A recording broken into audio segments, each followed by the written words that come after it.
Ditjen Pajak selidiki emak-emak yang arisan 2,5 miliar rupiah. Direktorat Jenderal Pajak Sulawesi Selatan, Barat, dan Tenggara menyelidiki acara arisan di Kota Makassar dengan uang arisan yang ditaksir mencapai 2,5 miliar rupiah. Dalam video tampak tumpukan uang yang disebut sebagai setoran arisan ibu-ibu. Diduga jumlahnya mencapai 2,5 miliar rupiah. Arisan berjumlah fantastis ini telah berulang kali dibagikan di media sosial. Kantor Wilayah Direktorat Jenderal Pajak Sulawesi Selatan, Barat, dan Tenggara menurunkan tim untuk menelusuri pemenuhan kewajiban perpajakan dan mengetahui siapa saja peserta arisan ini.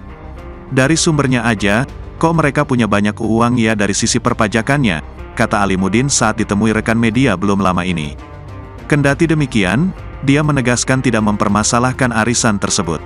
Akan tetapi, Ditjen Pajak hanya akan menelusuri aset kekayaan mereka yang terlibat dalam arisan mewah itu.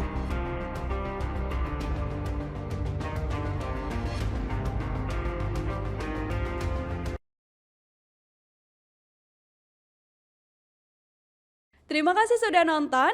Jangan lupa like, subscribe, dan share ya.